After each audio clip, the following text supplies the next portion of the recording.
خواتین حضرات السلام علیکم۔ ہر سال 10 رمضان کو پاکستان ٹیلی ویژن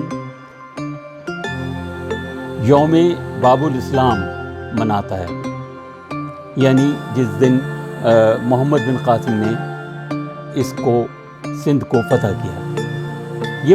ہم عموماً اس پروگرام میں ہوتا یہ تھا کہ جی ڈسکشن ہوا کرتی تھی، 2 آدمی آتے تھے وہ کرتے تھے بات چیت۔ جب یہ پروگرام مجھے ملا، کیونکہ ڈاکومنٹری مجھے شوق تھا، میں نے اس کی ڈاکومنٹیشن کی۔ وہ آپ دیکھیے کہ آپ اس میں میں کس حد تک کامیاب رہا، اور یہ کہ اس میں نے کوشش کی ہے کہ کوئی گفتگو نہ ہو، صرف کامنٹری ہے اور اس کی ڈاکومنٹیشن ہے۔ اس پر مجھے ایک اپریسیشن لیٹر بھی ملا تھا، تو آپ بھی ملاحظہ کریں۔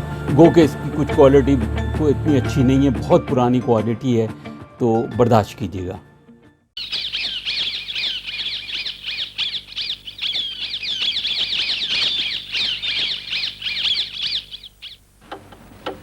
اب سے صدیوں پہلے کا ذکر ہے۔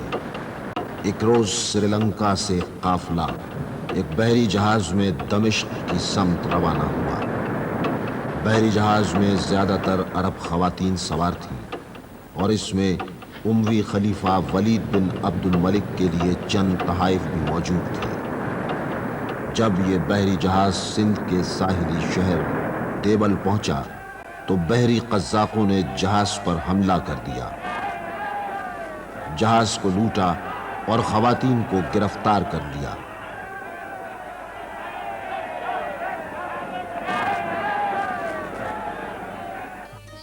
یہاں سے ان مظلوموں کی فریاد کوسوں دور والی عراق حجاج بن یوسف تک پہنچی۔ انہوں نے سندھ کے حکمراں راجہ داہر کو تحریر کیا کہ عرب خواتین کو واپس کر دیا جائے۔ راجہ داہر نے جواباً لکھا کہ یہ کام بحری قزاقوں کا ہے، جو میری دسترس میں نہیں، اس لیے میں مجبور ہوں۔ بے کس خواتین کی چیخیں حجاج بن یوسف کے کانوں میں اب تک گونج رہی تھیں۔ انہوں نے بالآخر دیبل کو اپنا نشانہ بنانے کا فیصلہ کر لیا۔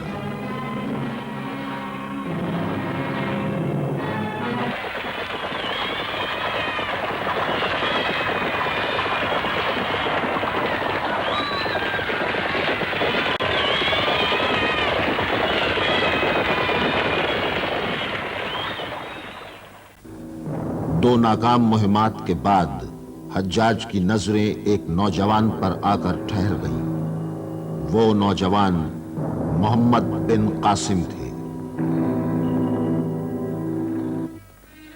محمد بن قاسم 6000 گھڑ سوار، 6000 شتر سوار اور سامان سے لدے ہوئے 3000 اونٹوں کے ہمراہ شیراز سے روانہ ہوئے۔ اس خطے میں وہ سب سے پہلے مکران میں داخل ہوئے۔ پہلے انہوں نے پنجگور فتح کیا،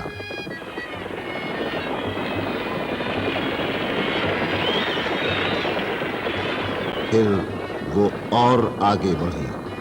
آرمیل یعنی موجودہ لسبیلا بھی ان کے زیر نگیں آ گیا، اور اب گھوڑوں کی ٹاپوں کا رخ دیبل کی جانب تھا۔ دیبل اپنے زمانے کی مشہور بندرگاہ تھی۔ مورخین کے مطابق کراچی کے قریب بھمبور ہی دراصل دیبل تھا۔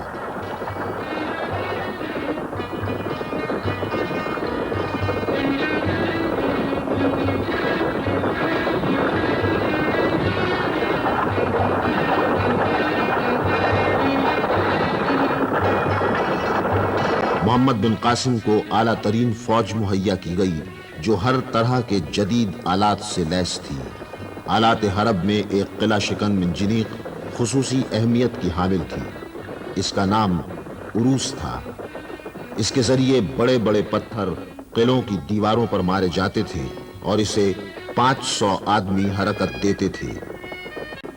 محمد بن قاسم فتح کے پرچم اڑاتے خشکی کے راستے دیبل پہنچے، لیکن جنگی ساز و سامان بحری راستے سے دیبل لایا گیا۔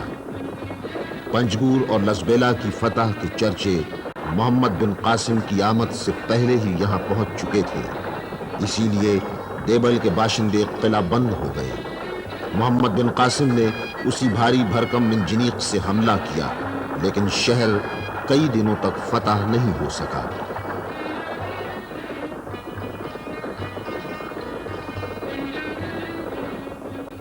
حجاج کو اس جنگ سے بہت زیادہ دلچسپی تھی، اسی لیے انہوں نے انتہائی تیز رفتار سوار مقرر کر رکھے تھے جو صرف 3 دن میں حجاج کے احکامات کو ان تک پہنچا دیتے تھے۔ جنگ جاری تھی، فوجیں آمنے سامنے تھیں۔ دیبل کا گنبد مسلمانوں کے راستے کی دیوار تھا۔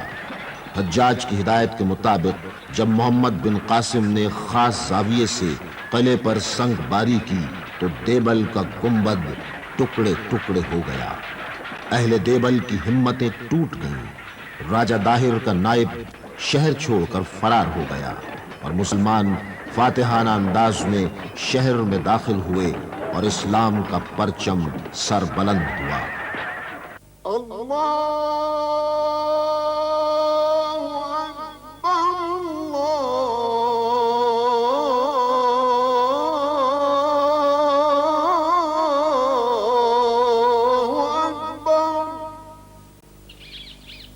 بلازوری کے مطابق محمد بن قاسم نے یہاں کا انتظام سنبھالنے کے لیے کچھ افراد کو مقرر کیا اور ایک عالیشان مسجد بھی تعمیر کی۔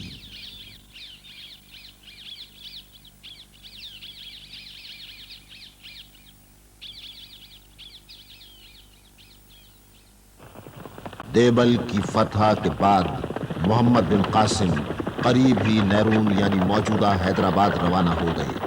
انہوں نے سامان جنگ دریائے سندھ کے ذریعے بھیجا اور خود خشکی کے راستے وہاں پہنچے۔ نیرون کے بدھ گورنر نے بغیر کسی مزاحمت کے ان کی اطاعت قبول کر لی۔ قرب جوار کے علاقوں کی فتح کے بعد محمد بن قاسم نے نیرون کے شمال میں سیوستان کی طرف پیش قدمی کی۔ سیوستان آج کے سہون کے قرب و جوار کا علاقہ تھا۔ یہاں کے حاکم نے بھی راہ فرار اختیار کی۔ محمد بن قاسم نے سیسم کے مقام تک اس کا پیچھا کیا اور پھر نیرون واپس لوٹ آئے۔ اب ان کی فوج سیوستان کے 4000 جاٹوں کی شمولیت سے مزید طاقتور ہو گئی تھی۔ ایک بڑے مارکے کی تیاریاں شروع ہو گئیں۔ سلحجو محمد بن قاسم کشت و خون سے گریزاں تھے، اسی لیے انہوں نے راجہ داہر کو مطیع بنانے کے لیے پیغام بھیجا، لیکن اپنی طاقت پر نازاں راجہ داہر نے جنگ ہی کو ترجیح دی۔ محمد بن قاسم نے دریائے سندھ کے دائیں سمت تقریباً 2 ماہ تک قیام کیا۔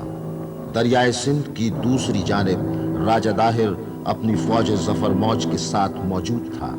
اس نے دریا کے کنارے تیر انداز مقرر کر رکھے تھے تاکہ مسلمان فوج دریا پار نہ کر سکے، لیکن ایک شب مسلمان موجودہ تلہار کے قریب دریا عبور کرنے میں کامیاب ہو گئے۔ اب ایک طرف اندھیرے تھے اور دوسری سمت اجالے۔ راجہ داہر ایک وسیع رقبے پر حکمراں تھا۔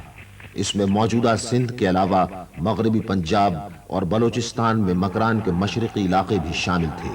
اس کی سلطنت 4 بڑے علاقہ جات پر مشتمل تھی، جس میں شمال میں ملتان اور ارور، مغرب میں مکران اور جنوب میں دیبل اور برہمن آباد کے علاقہ جات شامل تھے۔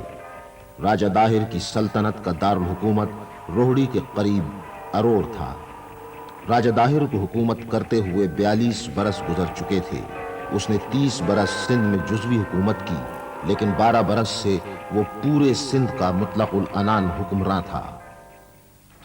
آخری مارکہ راور کے مقام پر 6 رمضان المبارک سن 93 ہجری سے شروع ہوا۔ راجہ داہر کی فوج کے آگے کوہ پیکر ہاتھیوں کی صفیں تھیں۔ چچ نامے کے مطابق اس کی فوج میں 10,000 سوار اور 30,000 پیادے شامل تھے۔ ساسانیوں اور بازنطینی رومن نے نفٹ کے ذریعے آگ برسانے کا جو سلسلہ شروع کیا تھا، بر صغیر کی تاریخ میں اس کا پہلی بار استعمال محمد بن قاسم نے اسی جنگ میں کیا۔ ہاتھی آگ کے سامنے نہ ٹک سکے۔ غرور و تمکنت کے پیکر راجہ داہر کے زمیں بوس ہوتے ہی اس کی فوج بھی بھاگ کھڑی ہوئی، اور یوں 10 رمضان المبارک سن 93 ہجری کو آفتاب غروب ہوا اور ماہتاب طلوع ہوا۔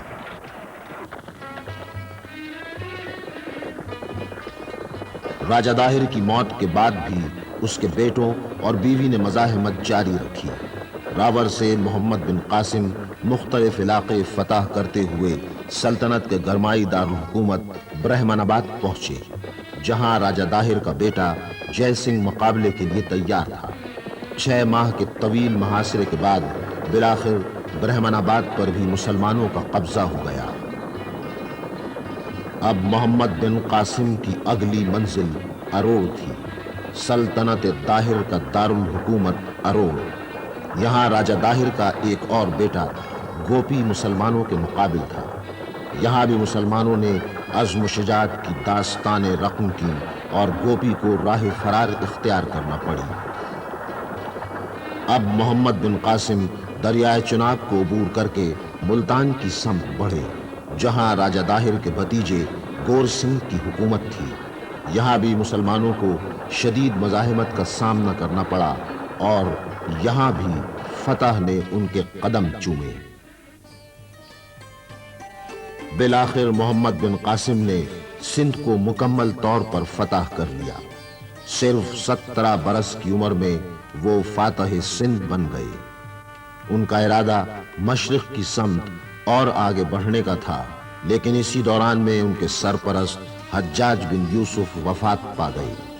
انہیں سندھ سے واپس عراق بلا لیا گیا، جہاں نوجوانی ہی میں وہ دار فانی کو کوچ کر گئے۔ محمد بن قاسم کا قیام سندھ میں تقریباً 4 سال رہا، لیکن وہ مذہبی رواداری کی ایک اعلیٰ مثال چھوڑ گئے۔ غیر مسلموں کو انہوں نے ایسی مراعات دی جن کا مفتوح قوم تصور بھی نہیں کر سکتی۔ یہاں کے لوگ بھی محمد بن قاسم سے بڑی محبت کرتے تھے۔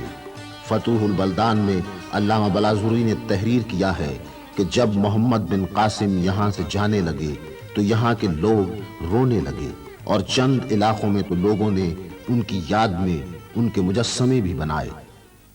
محمد بن قاسم کی آمد کے بعد ہی اس خطے کے لوگ اسلام کی روح سے واقف ہوئے۔ اسلام نے انہیں زندگی کے حقیقی مفہوم سے آشنا کیا۔ اسلام کے اثرات نے ان کی تہذیب اور طرز معاشرت میں انقلاب پیدا کر دیا۔ سندھی زبان عربی رسم الخط میں لکھی جانے لگی۔ اس خطے میں نامور عالم دین پیدا ہوئے اور صوفیاء کرام کا ایک ختم نہ ہونے والا سلسلہ چل نکلا۔ قرآن مجید کا دنیا کی جس پہلی زبان میں ترجمہ ہوا وہ بھی سندھی زبان ہی ہے۔ بزرگ بن شہریار کی کتاب عجائب الہند میں تحریر ہے کہ وہ ترجمہ منصورہ کے ایک عالم نے کیا تھا۔ آج سے 1200 سال پہلے 10 رمضان المبارک سن 93 ہجری کو محمد بن قاسم نے کفر کے بت پاش پاش کیے۔ انہوں نے جو چراغ جلائے اس کی روشنی صرف جنوبی ایشیا تک محدود نہیں رہی، بلکہ اس کی کرنیں دور دراز علاقوں تک پہنچیں۔ محمد بن قاسم نے جو در وا کیا تھا، آج بھی اس سمت سفر جاری ہے۔